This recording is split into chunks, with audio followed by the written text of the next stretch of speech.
Imagine un instant que tu es assis à côté de quelqu'un. Quelqu'un que tu connais bien, quelqu'un avec qui tu partages ta vie, ton lit, tes repas, peut-être même tes rêves. Et pourtant, quelque chose en toi se sent.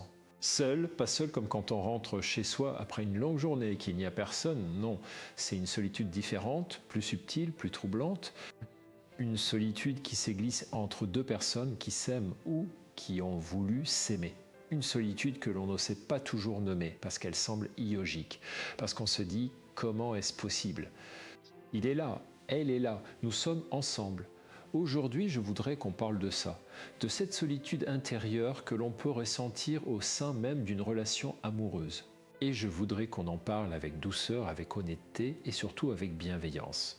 Parce que ce que tu ressens, si tu te reconnais dans ces mots, n'est pas une anomalie. Ce n'est pas un signe que tu es brisé ou que ta relation est condamnée. C'est un signal précieux que quelque chose en toi ou entre vous mérite d'être regardé. Je m'appelle Christophe André et depuis de nombreuses années, j'accompagne des personnes dans leur traversée intérieure. Des personnes ordinaires comme toi, comme moi, qui se débattent avec des émotions complexes, des relations difficiles, des silences qui font mal. Et ce thème de la solitude dans le couple, je l'ai entendu des centaines de fois dans mon cabinet, dans les conférences, dans les lettres que des auditeurs m'ont envoyées. C'est l'un des paradoxes les plus douloureux de l'existence humaine. C'est sentir seul précisément là où l'on pensait trouver un refuge. Alors si tu m'écoutes aujourd'hui, peut-être que tu traverses quelque chose de similaire, peut-être que tu te posais des questions sur ton couple, sur toi-même, sur ce que tu attends vraiment de l'autre. Et je veux que tu saches dès le début que le simple fait de te poser ces questions est déjà un acte de courage, un acte d'amour envers toi-même. Nous allons prendre le temps, ensemble, d'explorer ce phénomène. Nous allons essayer de comprendre d'où vient cette solitude, ce qu'elle dit de toi, ce qu'elle dit de ta façon d'aimer et surtout ce que tu peux faire avec elle, pas pour la faire taire, mais pour l'écouter. Parce que nos émotions, même les plus inconfortables, ont toujours quelque chose d'important à nous dire. Installe-toi confortablement, prends une respiration et laisse-toi accompagner.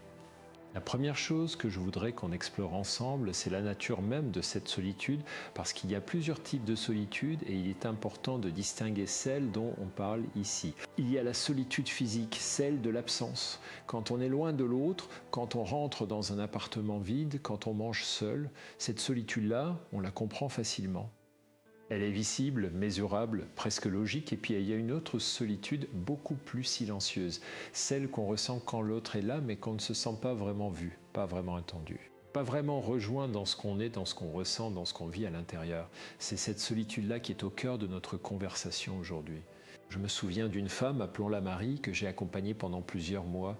Elle était mariée depuis 12 ans, avait 2 enfants, une maison, une vie qui ressemblait de l'extérieur à une réussite. Son mari était présent, attentif, même dans les gestes du quotidien. Il préparait le café le matin, il s'occupait des enfants le week-end, il ne manquait pas de lui demander comment s'était passée sa journée. Et pourtant, Marie me disait, avec une voix qui portait quelque chose de très lourd, « Je me sens profondément seule. » Et elle ajoutait, presque en s'excusant, « Je sais que ça n'a pas de sens, mais ça avait tout son sens. » Parce que ce que Marie cherchait, ce n'était pas simplement la présence physique de son mari. C'était quelque chose de plus profond. Elle cherchait à être rejointe dans son monde intérieur. Elle voulait que l'autre la connaisse vraiment, pas seulement en surface, mais dans ses doutes, ses peurs, ses aspirations les plus secrètes. Et cette rencontre-là n'avait pas lieu. Ce que Marie vivait, c'est ce que les psychologues appellent parfois un manque d'intimité émotionnelle. Et c'est différent de l'intimité physique ou de la complicité du quotidien. L'intimité émotionnelle, c'est ce sentiment d'être véritablement connu par l'autre, de pouvoir dire ce qu'on ressent vraiment sans craindre d'être jugé, minimisé ou ignoré.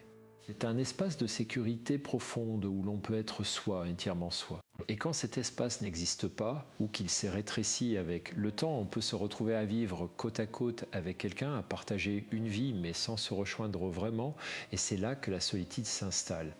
Discrètement, progressivement, comme une brume qui envahit une pièce sans qu'on s'en aperçoive tout de suite. Alors pourquoi est-ce que cela arrive ?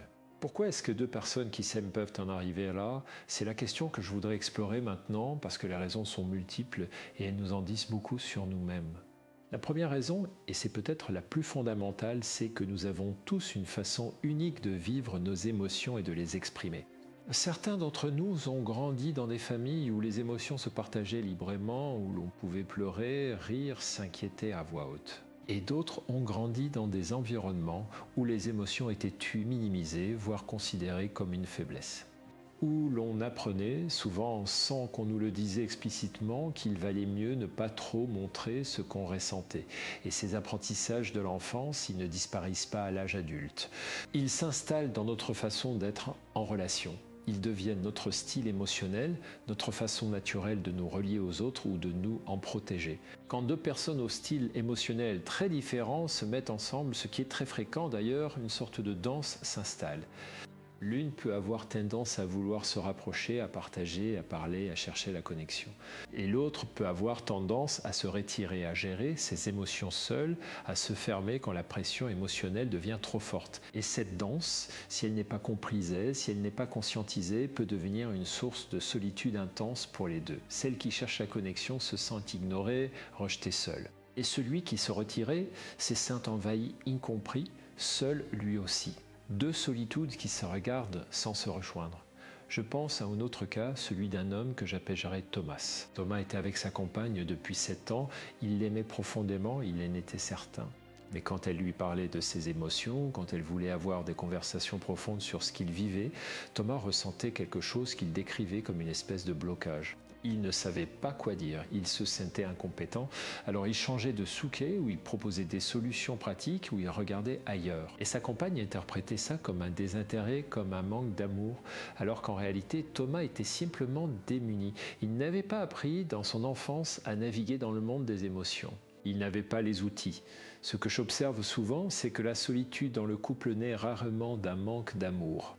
Elle naît plutôt d'un manque d'outils pour se rejoindre, pour se comprendre, pour traverser ensemble les eaux profondes de la vie émotionnelle. Et c'est une distinction importante parce qu'elle change complètement la façon dont on aborde le problème. Si c'est un manque d'amour, il n'y a peut-être pas grand-chose à faire. Mais si c'est un manque d'outils, alors il y a beaucoup à apprendre, à développer, à construire ensemble. Si ce contenu te touche, si tu te reconnais dans ces mots, je t'invite à laisser un like et à t'abonner pour continuer à recevoir ces réflexions ensemble.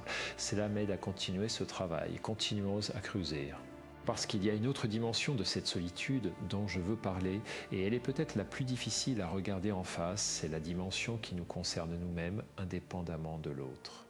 Parfois, la solitude que l'on ressent dans un couple n'est pas uniquement due à ce que l'autre ne fait pas. Elle est aussi liée à quelque chose que nous portons en nous. Une solitude plus ancienne, plus profonde, qui existait avant cette relation et qui continue d'exister à l'intérieur de nous. Il y a des personnes qui ont une relation difficile avec elles-mêmes, qui ne se sentent pas tout à fait à l'aise dans leur propre compagnie et qui ont du mal à habiter leur propre intériorité. Et ces personnes-là, quand elles entrent dans une relation amoureuse, elles espèrent souvent, sans toujours le formuler clairement, que l'autre va combler ce vide, que l'amour de l'autre va résoudre cette solitude intérieure. Et c'est une espérance très humaine, très compréhensible. Mais c'est aussi une espérance qui peut nous mener à une grande déception.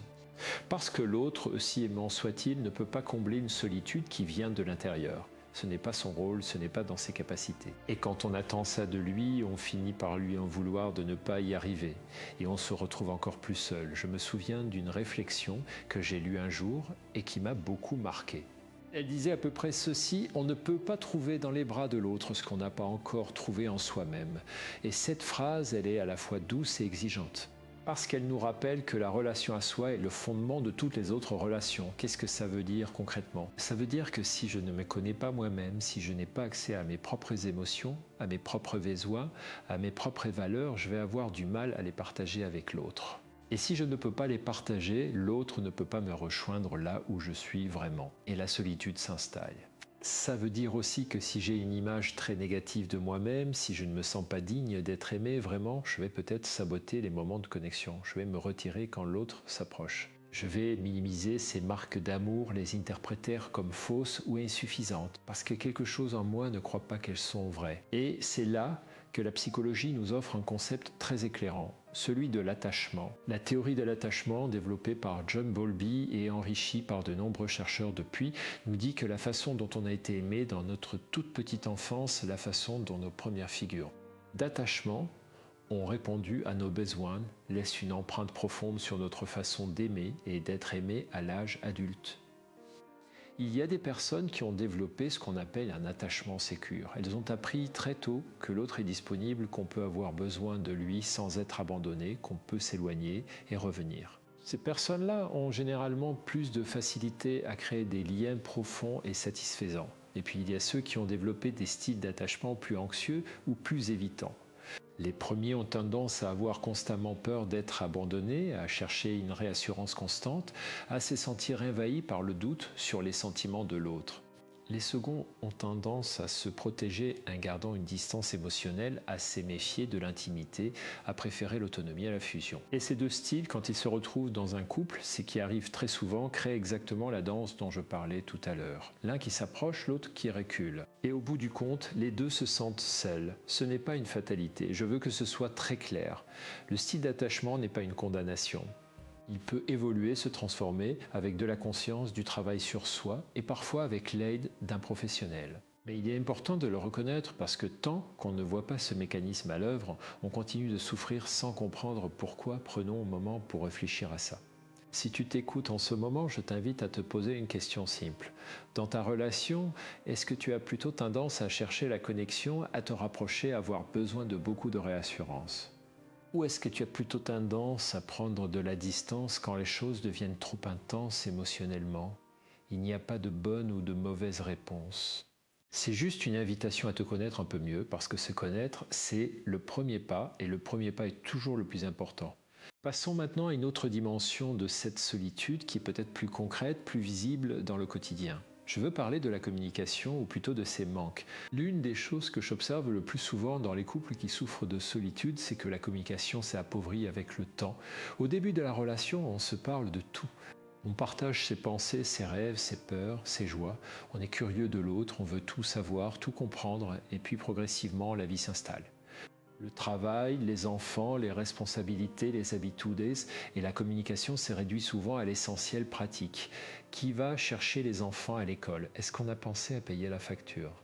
Qu'est-ce qu'on mange ce soir? Ce ne sont pas de mauvaises conversations. Elles sont nécessaires. Mais si elles deviennent les seules conversations, si elles remplacent complètement les échanges plus profonds, plus personnels, plus émotionnels, alors quelque chose d'essentiel se perd. Le sentiment d'être vraiment connu par l'autre, le sentiment d'avoir un complice, pas seulement un colocataire. Et ce glissement se fait souvent sans qu'on s'en rende compte. On ne décide pas un matin d'arrêter de se parler vraiment, ça s'est fait doucement par accumulation de petits renoncements. On a essayé de parler d'une chose importante et l'autre n'a pas semblé intéressé. Alors, on a arrêté, on a voulu partager une émotion et on a eu l'impression d'être rougé. Alors on a gardé ça pour soi. Et petit à petit, on construit des murs invisibles, pas pour blesser l'autre, mais pour se protéger de la déception. Il y a une métaphore que j'aime beaucoup pour décrire ce phénomène. Imaginez un jardin. Au début d'une relation, ce jardin est plein de vie, de couleurs, de curiosité. On y passe du temps, on l'entretient, on y découvre de nouvelles fleurs. Et puis avec le temps, si on ne l'entretient plus, les mauvaises herbes envahissent l'espace. Pas parce qu'on le veut, mais parce que c'est la nature des choses. La connexion émotionnelle dans un couple, c'est comme ce jardin, elle demande une attention régulière, un soin constant, elle ne survit pas à l'abandon. Si ce que tu entends résonne avec ce que tu vis, je t'invite à t'abonner pour ne manquer aucun de ces moments de réflexion. Et si tu penses à quelqu'un qui pourrait en avoir besoin, partage-lui cet épisode. C'est souvent dans ces gestes simples qu'on aide le plus. Il y a quelque chose d'autre dont je veux parler et c'est quelque chose qui me tient particulièrement à cœur. C'est la question de nos besoins non exprimés. Nous avons tous des besoins émotionnels, le besoin d'être vu, d'être entendu, d'être valorisé, d'être soutenu, d'être désiré, d'être compris. Ces besoins sont universels, ils font partie de notre nature humaine. Mais beaucoup d'entre nous ont appris, pour des raisons diverses, à ne pas les exprimer, à les garder secrets, à faire comme s'ils n'existaient pas. Parfois, c'est parce qu'on a peur de paraître trop demandant, trop fragile, trop dépendant. Parfois, c'est parce qu'on a été déçu dans le passé et qu'on ne veut plus prendre le risque. Parfois, c'est parce qu'on attend que l'autre devine, parce qu'on se dit que si l'autre nous aimait vraiment, il saurait. Et c'est là que se cache une des sources les plus profondes de la solitude dans le couple. Parce qu'on ne peut pas être rejoint dans des besoins qu'on n'exprime pas. L'autre, aussi attentif et aimant soit-il, n'est pas télépathe. Il ne peut pas deviner ce qu'on ressent si on ne le dit pas. Et si on attend qu'il devine et qu'il ne le fait pas, on se sent encore plus seul, encore plus incompris. Je me souviens d'une conversation avec une femme, appelons-la Isabelle, qui me disait avec une grande tristesse « Il ne me dit jamais qu'il m'aime ». Et quand je lui ai demandé si elle lui avait dit à lui qu'elle avait besoin de l'entendre, elle a eu un moment de silence. Et puis elle m'a dit « Je ne pensais pas avoir à le dire. Je pensais qu'il le savait ». Ce moment m'a beaucoup touché parce qu'il illustre quelque chose de très humain. On pense souvent que si l'autre nous aimait vraiment, il saurait ce dont on a besoin. Mais l'amour ne confère pas la clairvoyance. L'amour ne remplace pas la communication et attendre que l'autre devine, c'est lui donner une responsabilité qu'il ne peut pas assumer. Exprimer ses besoins, c'est un acte de vulnérabilité et la vulnérabilité fait peur. Parce qu'elle implique un risque, le risque que l'autre ne réponde pas, qu'il ne comprenne pas, qu'il refuse. Et ce risque-là, quand on l'a déjà vécu, quand on a déjà été blessé par le passé, peut sembler insurmontable. Mais voici ce que je crois profondément. La vulnérabilité n'est pas une faiblesse, c'est en réalité le chemin le plus courageux vers la connexion. C'est en osant dire ce qu'on ressent, ce dont on a besoin, ce qui nous fait peur, qu'on crée les conditions d'une vraie rencontre avec l'autre. Et c'est cette rencontre-là qui dissout la solitude. La chercheuse Brené Brown, dont les travaux sur la vulnérabilité ont touché des millions de personnes dans le monde, dit quelque chose de très beau. Elle dit que la vulnérabilité est le berceau de la connexion, de la créativité et de l'amour. Autrement dit, on ne peut pas avoir une vraie intimité sans accepter de se montrer, même dans ce qu'on a de plus fragile. Et je sais que c'est facile à dire. Je sais que dans la réalité, oser se montrer vulnérable face à quelqu'un, même quelqu'un qu'on aimait, peut être terrifiant. Surtout si on a été blessé par le passé. Surtout si on a appris très tôt que montrer ses émotions était dangereux. Mais je veux te proposer une idée. La vulnérabilité ne s'apprend pas d'un coup, on ne décide pas du jour au lendemain de s'ouvrir complètement. C'est un chemin qui se fait progressivement, par petits pas, un mot de plus de partager, une émotion de plus de nommer, un besoin de plus exprimer, et chaque petit pas, même s'il semble insignifiant, construit quelque chose. Construit un espace de confiance, une intimité qui grandit doucement. Parlons maintenant de quelque chose qui est souvent au cœur de la solitude dans le couple et qui est pourtant rarement nommé directement. Je veux parler de la peur de l'intimité. Oui, tu as bien entendu, la peur de l'intimité. Parce que l'intimité, la vraie, celle dont on parle depuis le début de cet échange, peut faire très peur. Et cette peur est souvent paradoxale. On désire ardemment être proche de l'autre, et en même temps, quelque chose en nous résiste à cette proximité. Comment est-ce que ça se manifeste concrètement ? Ça peut se manifester de 1000 façons. Par exemple, quand l'autre s'approche trop, quand il devient trop affectueux, trop présent, on ressent une espèce d'inconfort, une envie de prendre de l'espace. Ou bien quand une conversation devient trop émotionnelle, trop profonde, on change de sujet, on fait une blague, on détourne l'attention. Ou encore, on sabote les moments de bonheur dans la relation parce qu'inconsciemment, on a peur que si ça va trop bien, ça va forcément mal tourner.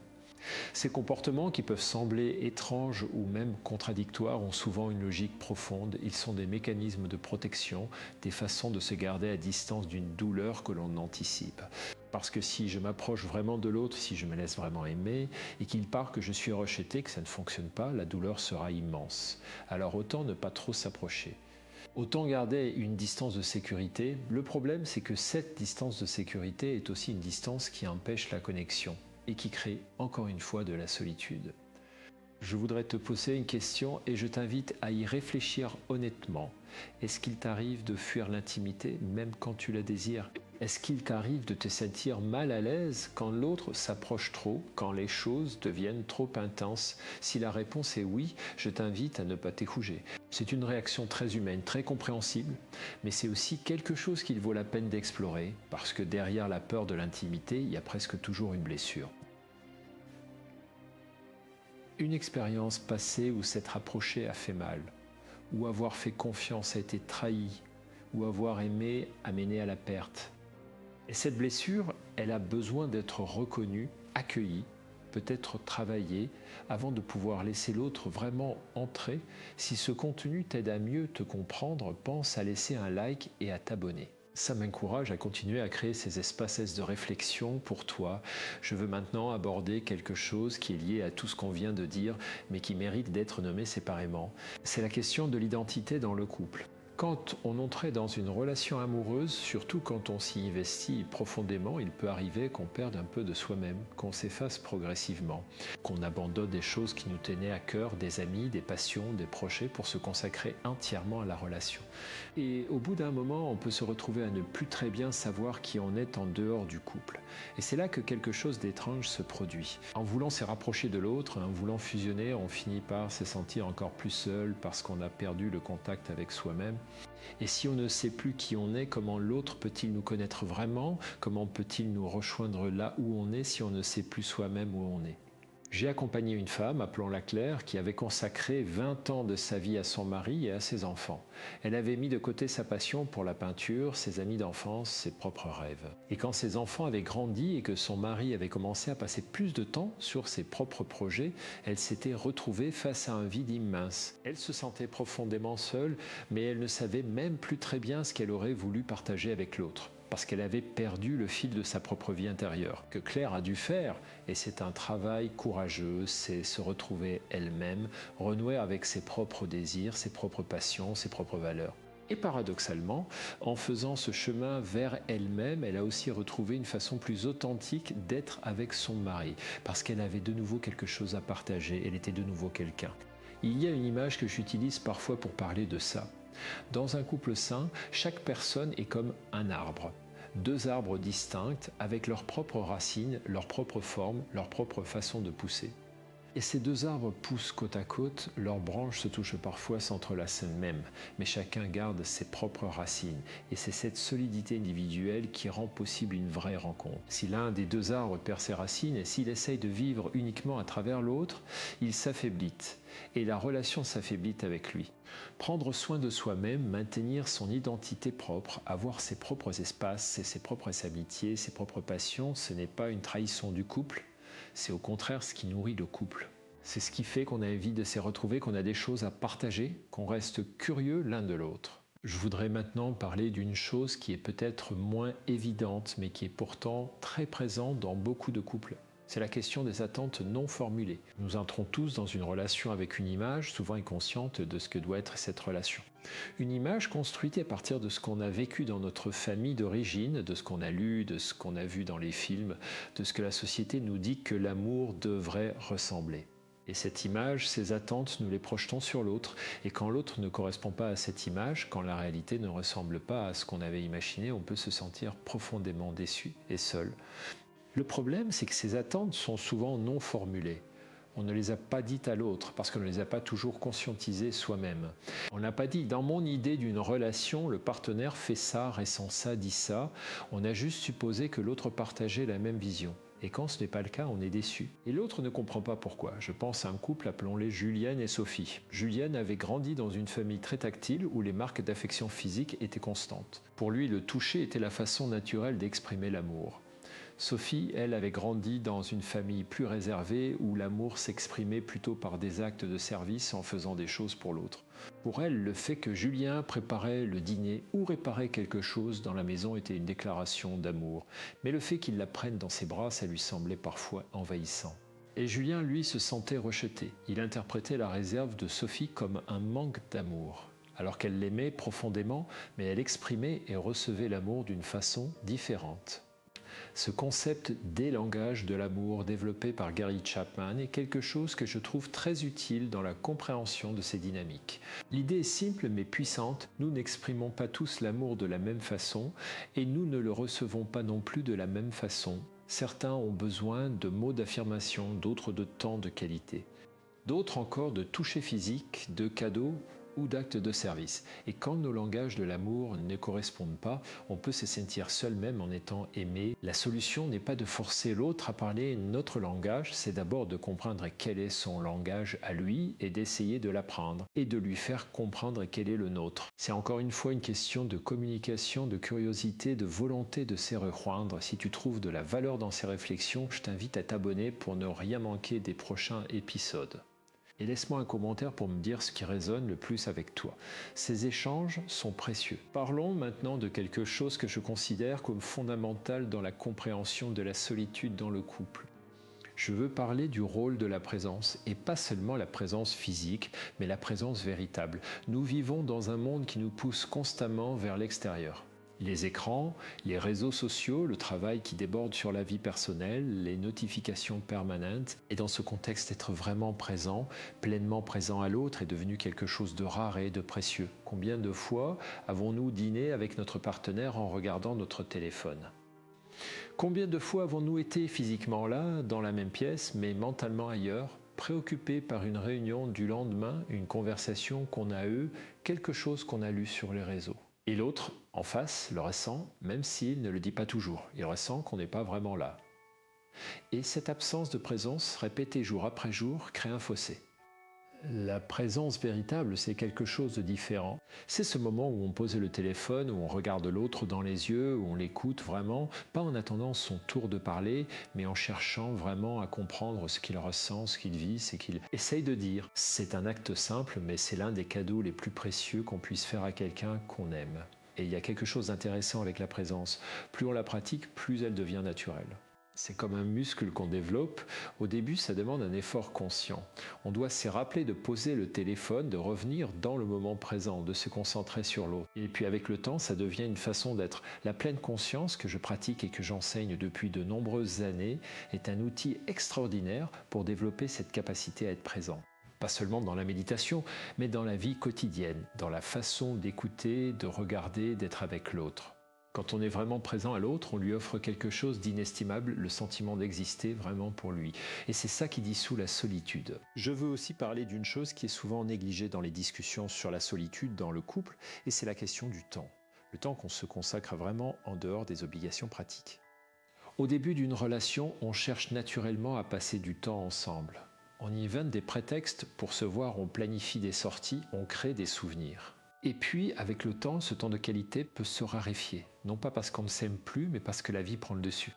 Et on finit par se retrouver à vivre ensemble sans vraiment se retrouver. Ce que je recommande souvent aux couples que j'accompagne, c'est de réintroduire intentionnellement des moments de connexion, des moments qui ne sont pas liés aux tâches pratiques de la vie commune. Un repas sans téléphone, une promenade ensemble, un moment pour se raconter comment on se sent vraiment, pas comment s'est passée la journée en termes logistiques, mais comment on se sent à l'intérieur. Ces moments peuvent sembler anodins, mais ils sont en réalité fondamentaux. Ils rappellent à chacun que l'autre est là, présent, attentif, intéressé. Et je veux souligner quelque chose d'important. Ces moments n'ont pas besoin d'être extraordinaires. Il n'est pas nécessaire d'organiser un grand voyage romantique pour reconnecter. Parfois, c'est dans les petits moments du quotidien que la connexion la plus profonde s'est créée. Un regard qui dure un peu plus longtemps, une main qu'on prenne dans la sienne sans raison particulière. Une question sincère, comment tu vas vraiment ? Ces petits gestes, répétés avec constance, construisent quelque chose. Ils construisent un tissu de connexion qui résiste aux tempêtes, qui maintient le lien même dans les moments difficiles. Maintenant, je voudrais aborder quelque chose qui est peut-être un peu plus difficile à entendre, mais qui me semble important, c'est la question de la responsabilité. Quand on se sent seul dans son couple, la tentation est grande de mettre cette solitude sur le compte de l'autre. C'est lui qui ne communique pas, c'est elle qui ne fait pas d'efforts. C'est l'autre qui s'est éloigné, qui a changé, qui ne me comprend pas. Et peut-être que tout ça est vrai, peut-être que l'autre a une part de responsabilité dans ce qui se passe. Mais voici ce que j'ai appris au fil des années et des rencontres. Dans une relation, on est toujours au moins partiellement responsable de ce qu'on vit. Pas coupable, attention, responsable. La nuance est importante. Coupable, ça implique une faute, un rougement. Responsable, ça veut dire qu'on a une part d'influence sur ce qui se passe et donc on a aussi une capacité à changer les choses. Si je me sens seul dans mon couple, je peux me demander, est-ce que j'ai clairement exprimé ce dont j'ai besoin ? Est-ce que j'ai créé les conditions pour que l'autre puisse me rejoindre ? Est-ce que je suis moi-même vraiment présent et disponible pour lui ? Est-ce que j'ai fait des efforts pour apprendre son langage, pour comprendre ses besoins à lui ? Ces questions ne sont pas des accusations envers soi-même, ce sont des invitations à reprendre le pouvoir, parce que si la solitude est uniquement la faute de l'autre, je suis impuissant. Je ne peux rien faire d'autre qu'attendre qu'il change.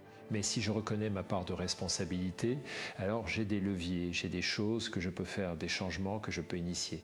Et souvent, quand l'un des deux commence à changer, quand l'un des deux fait un pas vers l'autre, quelque chose se déplace dans la relation. Pas toujours, pas magiquement, mais souvent. Parce que les relations sont des systèmes vivants. Quand une partie du système change, tout le reste est affecté. Si ce que tu entends t'aide à voir les choses différemment, je t'invite à laisser un like et à partager cet épisode. Chaque partage aide quelqu'un d'autre à trouver ses réflexions. Je voudrais maintenant parler de quelque chose qui est souvent présent dans les couples qui vivent cette solitude et qui est pourtant rarement nommé. Je veux parler du deuil. Du deuil de ce qu'on espérait, de ce qu'on avait imaginé. Quand on entre dans une relation amoureuse, on porte en soi une vision de ce que cette relation va être. On imagine une certaine façon de vivre ensemble, une certaine qualité de connexion, une certaine façon d'être aimé, et parfois la réalité s'avère différente. Pas forcément mauvaise, mais différente. Et cette différence peut provoquer un deuil silencieux. On fait le deuil de la relation qu'on avait espérée, on fait le deuil de la version de l'autre qu'on avait imaginée. Et ce deuil, s'il n'est pas reconnu, s'il reste silencieux, peut se transformer en ressentiment, en tristesse, en une solitude profonde. Reconnaître ce deuil, c'est important. Pas pour se lamenter, pas pour rester coincé dans ce qui n'est pas, mais pour pouvoir passer à autre chose. Pour pouvoir regarder la relation telle qu'elle est vraiment, avec ses forces et ses limites, et décider de ce qu'on veut en faire. Parce que parfois, la relation qu'on a est différente de celle qu'on espérait, mais elle peut quand même être belle, elle peut quand même être nourrissante et précieuse. Mais pour le voir, il faut d'abord faire le deuil de l'idéal. Il faut accepter la réalité avec sa complexité, ses imperfections, ses zones d'ombre. Et parfois, faire ce deuil permet aussi de découvrir des choses inattendues, des qualités chez l'autre qu'on n'avait pas vues parce qu'on était trop occupé à chercher ce qui n'était pas. Des formes d'amour qu'on n'avait pas reconnues parce qu'elles ne ressemblaient pas à ce qu'on avait imaginé. Il y a une beauté dans l'imperfection des relations humaines. Une beauté dans le fait que deux êtres imparfaits essaient de se rejoindre, de se comprendre, de s'aimer malgré tout ce qui les sépare. Et cette beauté-là, elle mérite d'être vue. Je voudrais aussi parler brièvement de quelque chose qui est très actuel et qui joue un rôle dans la solitude que beaucoup de couples ressentent. C'est l'influence des réseaux sociaux et de la culture des images parfaites. Nous sommes constamment exposés à des représentations idéalisées de l'amour. Des couples qui semblent parfaitement heureux, parfaitement connectés, parfaitement en harmonie. Et cette exposition constante peut créer une comparaison destructrice. On regarde sa propre relation avec ses tensions, ses silences, ses moments de déconnexion et on se dit pourquoi notre relation ne ressemble pas à ça. Mais ce qu'on voit sur les réseaux sociaux, ce sont des moments choisis. Ce sont les meilleurs moments soigneusement sélectionnés et mis en scène. Derrière ces images parfaites, il y a des relations réelles avec leurs difficultés, leurs incompréhensions, leur solitude aussi. Personne ne poste une photo du dîner silencieux où les deux partenaires regardent leur téléphone sans se parler. Comparer sa relation à des images idéalisées, c'est se condamner à une déception permanente. Parce que la réalité ne peut pas rivaliser avec l'idéal. Et cette déception peut alimenter la solitude, peut nous faire croire que notre relation est défaillante alors qu'elle est simplement humaine. La vraie question n'est pas de savoir si notre relation ressemble à ce qu'on voit sur les réseaux. La vraie question est de savoir si notre relation nous nourrit, si elle nous permet de grandir, si elle nous offre suffisamment de connexion, de sécurité, de joie. Et ça, personne d'autre que nous ne peut en juger. Approchons maintenant de la fin de notre conversation et je voudrais prendre le temps de rassembler tout ce qu'on a exploré ensemble. Parce que je pense qu'il est important de ne pas repartir avec une liste de problèmes sans avoir aussi quelques pistes pour aller de l'avant. Nous avons parlé de la nature de la solitude dans le couple. Cette solitude particulière qui n'est pas l'absence de l'autre mais l'absence de connexion véritable. Nous avons vu qu'elle peut naître de styles émotionnels différents, de blessures d'attachement, d'une communication appauvrie, de besoins non exprimés, de la peur de l'intimité, de la perte de soi dans la relation, d'attentes non formulées, d'un manque de présence véritable. Et tout ça peut sembler beaucoup, ça peut sembler décourageant. Mais je voudrais que tu entendes ceci, le fait de comprendre ces mécanismes, le fait de les nommer, est déjà une forme de guérison. Parce qu'on ne peut pas transformer ce qu'on ne voit pas. Et maintenant, tu vois un peu mieux. Ce que je veux te dire avec toute la conviction qui est la mienne, c'est que la solitude dans le couple n'est pas une fatalité, elle est un signal.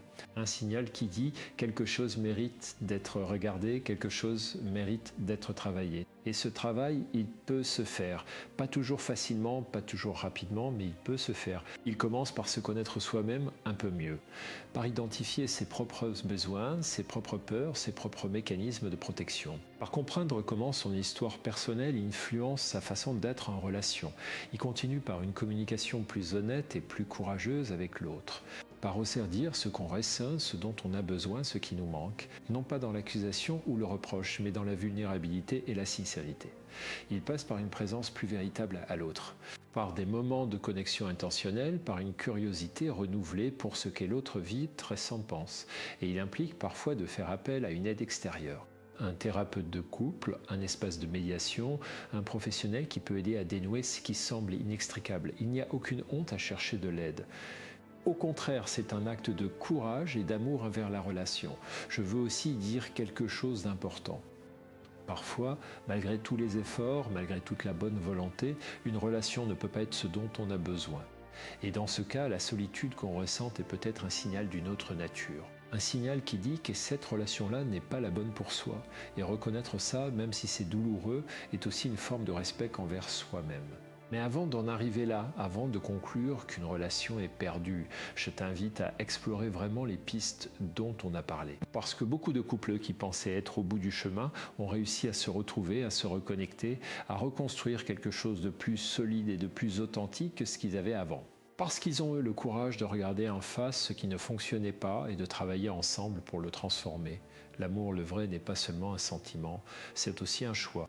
Un choix qu'on renouvelle chaque jour, le choix de se tourner vers l'autre plutôt que de se détourner, le choix d'essayer de comprendre plutôt que de fouger, le choix de rester présent même quand c'est difficile. Et ce choix-là, il est toujours possible jusqu'au moment où on décide qu'il ne laisse plus.